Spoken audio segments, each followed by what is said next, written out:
नमस्कार, जय हिंद दोस्तों। पिछले क्लास में हम लोगों ने स्टूडेंट पास फेल वाले क्वेश्चन किए थे परसेंटेज चैप्टर में। ठीक है, आज हम लोग पास फेल वाले वेन डायग्राम से कैसे क्वेश्चन को सॉल्व करेंगे उसके बारे में जानेंगे। ठीक है, ये आपका पार्ट 2 होगा। पार्ट 1 हम सुबह ही अपलोड कर चुके हैं। ठीक है, अगर आप देखना चाहते हैं तो नीचे कमेंट बॉक्स में, डिस्क्रिप्शन बॉक्स में नहीं, कमेंट बॉक्स में नीचे लिंक पिन रहेगा, आप डायरेक्ट जाकर चेकआउट कर सकते हैं। ठीक है, चलिए आज का हम सेशन स्टार्ट करते हैं। देखते हैं कि कैसे कैसे क्वेश्चन बनते हैं वेन डायग्राम से इस चैप्टर से। ठीक है, देखिए क्या है क्वेश्चन। एक परीक्षा में 36% विद्यार्थी हिंदी में तथा 47% अंग्रेजी में फेल हुए हैं। यदि दोनों में 22% विद्यार्थी फेल हुए तो दोनों विषय में पास होने वाले विद्यार्थियों का प्रतिशत बताना है। देखिए डेटा में आपका सभी जगह फेल दिया हुआ है, हिंदी में भी फेल दिया हुआ है और अंग्रेजी में भी फेल दिया हुआ है, और दोनों जगह फेल दिया हुआ है तो हम फेल वाला ही निकालेंगे, क्योंकि फेल फेल फेल ही दिया हुआ है तो हम फेल का डेटा निकालेंगे। यहाँ से पूछा हुआ है पास होने वाला और सभी चीज़ प्रतिशत में है, तो हम 100% में से जितना आपका फेल हुए हैं अगर हम उसको घटा देंगे तो आपका पास होने वाला का संख्या मिल जाएगा। ठीक है, हम यही करेंगे। तो हम मान लेते हैं कि जो मेरा पहला सर्कल है इसको हम हिंदी वाला मान लेते हैं कि मेरा हिंदी का सर्कल है, और सेकेंड वाला आपका इंग्लिश का मान लेते हैं। ठीक है, हिंदी में टोटल कितना फेल हुए हैं? 36% लोग हिंदी में फेल हुए हैं, फेल लिख लेते हैं। और इंग्लिश में कितना फेल हुए हैं? 47% लोग जो कि आपका इंग्लिश में फेल हुए हैं। 22% लोग दोनों विषय में फेल हुए हैं। देखिए यहाँ भी आपका फेल है, यहाँ भी आपका फेल है, तो जो बीच में आएगा ना वो आपका दोनों में फेल वाला ही आएगा, क्योंकि ये आपका पूरा का पूरा सर्कल हिंदी में फेल होने वाले को दिखा रहा है और ये आपका पूरा का पूरा सर्कल इंग्लिश में फेल होने वाले को दिखा रहा है। ठीक है, तो हम 22% यहाँ पर रख लेते हैं। हम थोड़ा सा कलर चेंज कर लेते हैं। उसके बाद आइए, अगर आपसे हम पूछे कि केवल हिंदी में फेल होने वालों का संख्या कितना होगा तो आप कैसे निकालेंगे? केवल हिंदी में देखिए टोटल सर्कल ये आपका हिंदी का है। ठीक है, और टोटल कितने फेल हो रहे हैं हिंदी में? 36% हिंदी में फेल हो रहे हैं और आपका 22% दोनों विषय में फेल हो रहे हैं। अगर हम इस सर्कल में से देखिएगा, जहाँ जहाँ मेरा पेन चल रहा है, अगर इस सर्कल में से हम इतना वाला पार्ट को हम निकाल दें तो वही स्टूडेंट बचेंगे जो कि केवल हिंदी में पास होंगे। इतना का सर्कल कौन सा है? ये पूरा आपका हिंदी का है, केवल हिंदी का है। पूरा का तो पूरा आपका हिंदी का है, लेकिन इतना सर्कल केवल हिंदी का होगा। अब जो पूरा सर्कल है इसी का वैल्यू 36% है और इसका जो अंदर का वैल्यू है ये आपका 22% है। तो 36 में से हम 22 घटा देंगे तो केवल हिंदी का हमको निकल जाएगा। तो 36 में से 22 घटाएंगे तो 14% ऐसे हैं जिनको कि केवल हिंदी में फेल हुए हैं, केवल ओनली हिंदी में फेल हुए हैं। अगर एग्जाम में पूछता कि केवल हिंदी में कितने फेल हुए हैं तो आप 14% मार के आगे बढ़ते। ठीक है, अब आगे आइए, सेम उसी तरह से आपसे पूछे कि केवल इंग्लिश में कितना फेल हुए हैं। देखिए टोटल जो बड़ा वाला सर्कल है ये आपका इंग्लिश में फेल होने वालों को दिखा रहा है, जो कि आपका 47% है। ये आपका जो छोटू वाला सर्कल है ये 22%, ये दोनों में फेल है, हिंदी में भी और इंग्लिश में। अगर आपसे हम पूछे कि केवल इंग्लिश में, तो ये आपका सर्कल देखिए इतना सर्कल पूरा ये आपका केवल इंग्लिश का है। तो 47% में से 22% हम घटा दें तो केवल इंग्लिश में फेल होने वाला हमको प्राप्त हो जाएगा। तो 47% में से 22% घटाइए, कितना हो जाएगा? 25% आ जाएगा, जो कि केवल इंग्लिश में फेल हुए हैं। ठीक है, 14% केवल हिंदी में फेल हुए हैं, 22% दोनों विषय में फेल हुए हैं और 25% लोग केवल इंग्लिश में पास हुए हैं। अगर आपसे हम पूछे फेल हुए हैं ना, फेल वाला डाटा है, याद रखिएगा कि ये फेल वाला डाटा है। अगर हम पास बोले भी होंगे तो उसको भूलिएगा, वहाँ फेल लगाइएगा। ठीक है, ऐसे हम बोले नहीं है लेकिन बोले भी होंगे तो ध्यान रखिएगा। ठीक है, क्योंकि ये आपका फेल का डाटा है। अब आगे आइए, अगर आपसे हम पूछे कि यहाँ पर टोटल कितने लोग फेल हुए हैं, हिंदी में केवल 14, इंग्लिश में केवल 25 और टोटल दोनों में 22। सब कुछ जोड़ दीजिए तो 25 और 14 39 और 22 कितना हो गए 39 और 22 61% ऐसे हैं जो कि दोनों विषय में आपका फेल कर चुके हैं। एग्जाम में क्या पूछा था, इस क्वेश्चन में क्या पूछा था कि दोनों विषय में पास होने वालों छात्रों का प्रतिशत बताना है। तो टोटल 100% होता है, 100% होता है, दोनों में से घटा देंगे, ये आपका टोटल का है, इतना फेल होने वाला का है, दोनों में से घटा देंगे तो पास वाला निकल जाएगा कि टोटल आपका 39% ऐसे हैं जो कि दोनों विषय में पास हुए हैं। ठीक है, तो ऑप्शन नंबर बी इसका सही आंसर हो जाएगा। अगर समझ में नहीं आया है तो क्या करना है, फिर से वीडियो को बैक करके देखिएगा। चलिए हम आगे चलते हैं नेक्स्ट क्वेश्चन पे। क्या है क्वेश्चन, किसी परीक्षा में 80% विद्यार्थी अंग्रेजी में पास हुए हैं। अब देखिए पास वाला है, 85% विद्यार्थी गणित में पास हुए हैं और 75% विद्यार्थी दोनों विषय में पास हुए हैं। पास पास पास तीनों जगह पास है। ठीक है, यदि 40 विद्यार्थी, प्रतिशत नहीं है, याद रखिएगा केवल 40 है, अंक है, नंबर है, 40 विद्यार्थी दोनों विषय में फेल रहे, यहां देखिए फेल का डाटा आपको मिल गया, तो विद्यार्थियों का कुल संख्या क्या होगा आपको निकालना है। पास पास पास है तो हम क्या करेंगे, टोटल पास परसेंटेज निकालेंगे, उसके बाद 100 से घटा देंगे तो हमको फेल वाला परसेंटेज मिल जाएगा। जितना फेल वाला परसेंटेज मिलेगा ना उसको हम 40 के बराबर कर देंगे, क्योंकि दोनों विषय में फेल होने वाला का संख्या 40 है। ठीक है, उस तरह से हमको टोटल परसेंटेज मिल जाएगा कि टोटल स्टूडेंट का संख्या कितना है। ठीक है, समझ में आ गया प्रोसेस क्या करने वाले हैं हम लोग। ठीक है, नहीं भी आया है तो मेरे साथ देखिए हम क्या क्या करते हैं। ठीक है, आइए, 80% विद्यार्थी अंग्रेजी में पास हुए हैं, तो मान लेते हैं ये मेरा इंग्लिश है और 80% इंग्लिश में पास हुए हैं। ठीक है, आगे आइए, गणित है, मैथ है, और मैथ में टोटल 85% क्या है पास हुए हैं और 75% विद्यार्थी दोनों विषय में पास हुए हैं। तो आपका दोनों का कौन सा हो जाएगा, यही है आपका 75% दोनों में पास हुए हैं। अगर आपसे यहाँ पे हम पूछें कि केवल इंग्लिश में कितने पास हुए हैं तो क्या बताइएगा, केवल इंग्लिश में, ध्यान रखिएगा केवल इंग्लिश में पूछे हैं। तो देखिए ये पूरा का पूरा सर्कल इंग्लिश को पास होने वाला को दिखा रहा है जो कि 80% है, उसमें से हम 75% निकाल देंगे तो केवल इंग्लिश में पास होने वालों का संख्या निकलेगा, वो भी प्रतिशत में। तो 80 में से 75 घटा देंगे तो 5% आएगा। अब इसमें आइए, टोटल मैथ में पास होने वाला का प्रतिशत 85% है, इधर 75% है, तो दोनों को हम घटा देंगे तो केवल मैथ में पास होने वालों का प्रतिशत निकल जाएगा। तो 85 में से 75 घटाइए तो ये आपका 10% आ गया।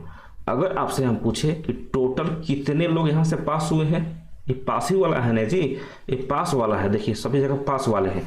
पिछले वाले में सभी जगह फेल था, इसीलिए हम फेल निकाले थे और 100 से माइनस किए थे तो 39% ये आपका पास वाला आया था। ठीक है, इसका जस्ट उल्टा है, यहाँ पे देखिए पास पास पास है, तो हम पास वाला टोटल निकालेंगे, उसके बाद 100 से घटा देंगे तो हमको फेल मिल जाएगा। ठीक है, तो 5, 75, 80 और 10, 90% लोग ऐसे हैं जो कि क्या हुए हैं, पास हुए हैं कि फेल हुए हैं, पास हुए हैं। ये देखिए पास है तो ये पास हुए हैं। अगर आपसे हम पूछे कि 90% पास हो गए तो फेल कितने हुए हैं, तो आप घटा दीजिए डायरेक्ट आपका 10% लोग हैं जो कि फेल हुए हैं दोनों विषय में। और यही जो रेशियो है ना, 10 रेशियो का वैल्यू क्वेश्चन में क्या दिया हुआ है, 40 विद्यार्थी दोनों विषय में फेल रहे हैं, यानी 10% का वैल्यू 40 दिया हुआ है। तो टोटल कुल संख्या निकालना है, तो 10% बराबर 40, तो कुल संख्या मतलब 100%। तो 100% बराबर क्या हो जाएगा, इसमें 10 से गुना किया गया है तो इधर में 10 से भी गुना कर दीजिए, तो 40 गुना 10, 400 इसका करेक्ट आंसर हो जाएगा। ऑप्शन नंबर बी इसका सही हो जाएगा। ठीक है, समझ में आ गया। ठीक, चलिए आगे आइए। नेक्स्ट सवाल क्या है, एक विद्यालय में 90% छात्र अंग्रेजी में पास हुए हैं। ध्यान रखिएगा, पास है अंग्रेजी में। 85% छात्र गणित में पास हुए हैं, यहाँ भी पास है, यहाँ भी पास है। और 150 दोनों में पास हुए हैं। ध्यान रखिएगा, अब जो बीच वाला आ गया ना, ये आपका प्रतिशत में नहीं है, ये आपका नंबर में दे दिया है। जो बीच में रखिएगा, दोनों जगह परसेंटेज रखिएगा, तो बीच में आप नंबर थोड़े रख सकते हैं, नंबर से थोड़े घटा सकते हैं। यहाँ भी आपको परसेंटेज चाहिए, लेकिन क्वेश्चन में चेंज कर दिया है, बोल दिया है कि 150 दोनों में पास हुए। परसेंटेज में रहता तो आसानी से आप बीच में रख सकते थे, लेकिन अब नहीं रख सकते हैं। और क्या जानकारी है, यदि इन दोनों विषय में कोई भी छात्र फेल नहीं हुआ है, इस चीज को ध्यान में रखिएगा, कोई भी छात्र फेल नहीं हुआ है, तो छात्रों का कुल संख्या क्या होगा आपको निकालना है। ठीक है, डाटा पुट कीजिए।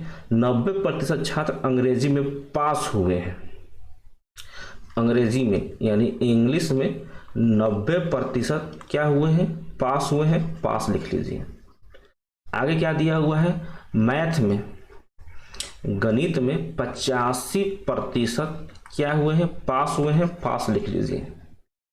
अब आइए, बोल रहा है कि 150 दोनों में पास हुए हैं। यहाँ पे हम 150 थोड़े ही रख सकते हैं कि 150 में 90% घटा दे, नहीं कर सकते ऐसा ना, नहीं कर सकते। आपको हम सुबह ही बताया है कि प्रतिशत में से अंक हम नहीं घटा सकते हैं, लेकिन आपको हम सुबह वाले मॉर्निंग वाले क्लास में घटा के दिखाए थे, लेकिन ध्यान रखिएगा ऐसा हम नहीं कर सकते, आपको हम वहाँ भी बताए थे। ठीक है, अब आइए, यहाँ क्वेश्चन में दिया हुआ है कोई भी छात्र फेल नहीं हुआ है, यानी सारे के सारे छात्र का हुए हैं, पास हुए हैं, यानी आपका 100% पास होने वालों का संख्या है। ठीक है, फेल एक भी नहीं हुए हैं, तो क्या इस 100% को हम यहाँ पे पुट कर सकते हैं? क्या नहीं पुट कर सकते हैं? क्यों नहीं पुट कर सकते, अभी आपको हम बताते हैं। ये आपका पास होने वालों का संख्या है या फिर टोटल स्टूडेंट का संख्या, इसको हम बोल सकते हैं, यही ना है। क्योंकि कोई भी स्टूडेंट पास नहीं हुआ है, सॉरी फेल नहीं हुआ है, तो जितना का जितना स्टूडेंट है सभी के सभी पास हुए हैं। इसी को हम बोल सकते हैं कि सारा का सारा स्टूडेंट का संख्या दिया हुआ है 100%। ठीक है, यहाँ पे देखिए, अगर आपसे हम पूछे कि इंग्लिश और मैथ दोनों को मिला के कितने परसेंट पास हुए हैं, इंग्लिश और मैथ को दोनों का मिला के कितने परसेंट पास हुए हैं, तो 90% और 85%। 90 और 85 को जोड़िएगा तो 175% लोग क्या हुए हैं, पास हुए हैं। या फिर ये भी बोल सकते हैं कि टोटल संख्या 175% है, जिसमें से 100% ही पास हुए हैं। तो जो दोनों का डिफरेंस है 75%, ये क्या है, सोचिए ये क्या है, ये 75% वही है जो कि दोनों सब्जेक्ट में पास हुए हैं। क्वेश्चन समझ में आया? 75% ऐसे लोग हैं जो कि दोनों सब्जेक्ट में पास हुए हैं। ठीक है, तो 75% को आप यहां पर रख लीजिए। ये क्या है, 75% पास होने वाले हैं दोनों सब्जेक्ट में। आपसे क्या पूछा है, तो सॉरी यहाँ पे डाटा दिया हुआ है और 150 दोनों में पास हुए हैं। क्या है, 75% क्या दिखा रहा है, दोनों में पास होने वालों का प्रतिशत दिखा रहा है। इसी का वैल्यू क्वेश्चन में 150 दिया हुआ है, तो 75% बराबर क्या हो जाएगा, 150। हमसे क्या पूछा है, कुल संख्या यानी 100% निकालना है। तो हम क्या करेंगे, पहले 1% का वैल्यू निकालेंगे तो 2 हो जाएगा। 75 से 150 2 बार में कट जाएगा, 2 बचा, तो 1% का वैल्यू 2 हुआ, तो 100% 100% बराबर क्या हो जाएगा, 200 हो जाएगा। ठीक है, ऑप्शन नंबर बी इसका सही आंसर हो जाएगा। ठीक है, चलिए नेक्स्ट सवाल कीजिए, और आज का लास्ट सवाल क्या है, एक परीक्षा में 65% विद्यार्थी इतिहास में पास हुए तथा 55% विद्यार्थी हिंदी में पास हुए हैं, पास पास वाला है, ध्यान में रखिएगा। यदि 5% विद्यार्थी दोनों विषय में फेल हो गए, देखिए क्वेश्चन उल्टा कर दिया, पास पास और फेल का आ गया। अगर यहाँ पे पास रहता तो आसानी से हम वेन डायग्राम बना के इसको सॉल्व कर सकते थे, लेकिन ऐसा क्वेश्चन भी हम वेन डायग्राम से ही सॉल्व करेंगे। ठीक है, आगे देखिए। तो दोनों विषय में पास होने वाले विद्यार्थियों का संख्या क्या होगा आपको बताना है। पहले हम वेन डायग्राम का फिगर बना लेते हैं, एक और ये आपका सेकेंड वाला। देखिए दिया हुआ है परीक्षा में 65% विद्यार्थी हिस्ट्री में पास हुए हैं। ये आपका हिस्ट्री का बता रहा है, हिस्ट्री में कितने पास हुए हैं, 65% पास हुए हैं। ठीक है, आगे आइए। 55% विद्यार्थी हिंदी में, ये आपका हिंदी में पास हुए हैं, 55% हिंदी में पास हैं। और क्या दिया है जानकारी, 5% विद्यार्थी दोनों विषय में फेल हुए हैं। अगर हम यहाँ पे फेल वाला रखते हैं तो हमको दोनों जगह फेल वाला ही डाटा चाहिए। देख लीजिए पिछला क्वेश्चन में भी हम यही करते आ रहे हैं, जो चीज बीच में रख रहे हैं ना, 22% हम रखे हुए हैं, क्या है, दोनों सब्जेक्ट में फेल होने वाला डाटा है, तो बाहर बाहर दोनों आपका फेल वाला डाटा था। ठीक है, समझ में आ गए। तो बीच में वही रखेंगे जो कि दोनों साइड वही है। यहाँ पे क्या दिया हुआ है इस क्वेश्चन में, देखिए पास है लेकिन बीच वाला डाटा 5% फेल वाला दिया हुआ है, तो हम यहाँ पे नहीं रख सकते हैं। तो ऐसे क्वेश्चन को हम अब कैसे सॉल्व करेंगे, ऐसे क्वेश्चन को हम ठीक उसी तरह सॉल्व करेंगे जैसे भी कर रहे हैं, लेकिन थोड़ा सा चेंज करेंगे डाटा में। कैसे, हम बीच में पुट कर देंगे 5% ही, या फिर 95%, इसको हम पास करके भी कर सकते हैं। लेकिन अभी के लिए हम क्या करते हैं कि 5% विद्यार्थी दोनों विषय में फेल मान लेते हैं, तो 5% हम दोनों विषय में, याद रखिएगा इसको हम फेल माने हैं, तो डाटा को हमको चेंज करना पड़ेगा, यहाँ फेल करना पड़ेगा। तो 65% हिस्ट्री में पास हुए हैं, तो फेल कितना हुए हैं, तो 100 में से 65 घटा दीजिएगा तो 35% ऐसे हैं जो कि आपका हिस्ट्री में, इतिहास में फेल हुए हैं। इस बात को ध्यान में अभी के लिए रखना है। अगर हम हिंदी में पूछे कि हिंदी में कितने फेल हुए हैं, तो 55% तो पास हुए हैं, तो 45% ऐसे हैं जो कि हिंदी में फेल हुए हैं। ठीक है, अगर आपसे हम पूछे कि टोटल का टोटल आपका हिंदी में फेल होने वाला को दिखा रहा है जो कि 35% है, तो आपसे, सॉरी हिस्ट्री का है, तो आपसे हम पूछे कि हिस्ट्री में, केवल हिस्ट्री में, ओनली हिस्ट्री में कितने प्रतिशत ऐसे हैं जो कि फेल हुए हैं। टोटल 35 है, उसमें से हम 5 घटा देंगे तो आपका 30% ऐसे हैं जो कि केवल हिस्ट्री में फेल हुए हैं। फेल वाला डाटा का यूज कर रहे हैं, याद रखिएगा। इधर आइए हिंदी वाला में, टोटल 45% फेल हुए हैं, 5% दोनों में फेल हुए हैं, तो 45 में से 5 घटा देंगे तो 40% ऐसे हैं जो कि केवल हिंदी में फेल हुए हैं। सबको जोड़िए, 40, 30, 70 और 5, 75% लोग ऐसे हैं जो कि दोनों सब्जेक्ट में फेल हैं। ठीक है, आपसे क्या पूछा गया क्वेश्चन में, दोनों विषय में पास होने वाले का प्रतिशत बताना है। ये आपका फेल का है, तो 100 में से 75 घटा देंगे तो 25% लोग ऐसे हैं जो कि आपका पास हुए हैं। ठीक है, समझ गए कि डाटा को चेंज हम कैसे कर सकते हैं। यहाँ 95% लेके भी बना सकते थे। ठीक है, ध्यान में रखिएगा, लेकिन लंबा होता इसीलिए हम इसको डाटा को ही चेंज कर दिए, पास था फेल में इसको कन्वर्ट कर दिए। ठीक है, तो ऑप्शन नंबर सी इसका सही आंसर होगा। ठीक है, आज का क्लास समझ में आया? अगर समझ में आ गया तो क्या करना है, वीडियो को लाइक कर दीजिएगा। अगर फर्स्ट टाइम आप चैनल पर आए होंगे तो चैनल को सब्सक्राइब करके ही जाइएगा। ठीक है, चलिए आज के लिए हम इतना ही रहने देते हैं, मिलते हैं नेक्स्ट लेक्चर में। तब तक के लिए अपना ध्यान रखिए। जय हिंद, जय भारत।